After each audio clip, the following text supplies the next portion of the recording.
एक नई जिंदगी की शुरुआत रात का वक्त था और पूरा गांव खामोशी में डूबा हुआ था।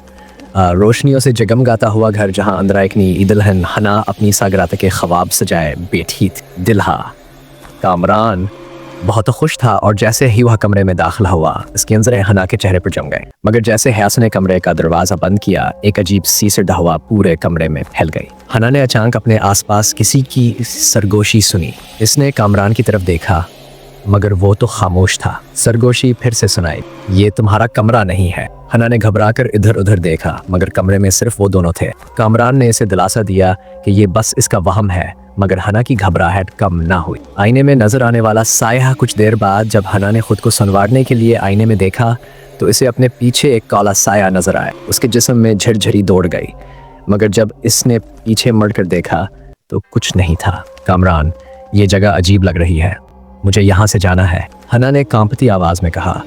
कामरान ने इसे प्यार से समझाया कि ये इसका वहम है और इसे बस थोड़ी नींद की ज़रूरत है। मगर जैसे ही कामरान बिस्तर पर बैठा दरवाजे पर आहिस्ता आहिस्ता खुटखुटाने की आवाज़ आई। दरवाजे के पीछे कोई है। कामरान ने दरवाज़ा खोला मगर बाहर कोई नहीं था। मगर जैसे ही इसने दरवाज़ा बंद किया पीछे से हना की चीख सुनाई दी। वो पलटा तो हना बिस्तर पर कांप रही थी और इसके चेहरे पर खौफ साफ नजर आ रहा था। कामरान, वो यहाँ है। हना ने कांपती हुई उंगली से एक कोने की तरफ इशारा किया। कामरान ने इस तरफ देखा मगर वहाँ कुछ नहीं था।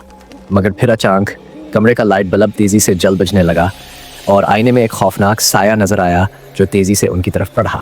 कामरान ने हना का हाथ पकड़ा और दरवाजे की तरफ दौड़ा मगर दरवाजा खुद ब खुद बंद हो गया। साया उनके करीब आ रहा था और अब इन दोनों को साफ सुनाई दे रहा था, ये मेरा कमरा है, तुम यहाँ नहीं रह सकते। अचानक साया ने एक खौफनाक कहकहा लगाया और पूरा कमरा लर्जने लगा। जैसे ही कामरान ने एक तावीज़ निकालकर पढ़ाई शुरू की साया चीखते हुए गायब हो गया। कमरा खामोश हो गया मगर हना और कामरान जान चुके थे कि वो जिस घर में आए हैं वहाँ कोई और भी मौजूद था और शायद वो वापस आए।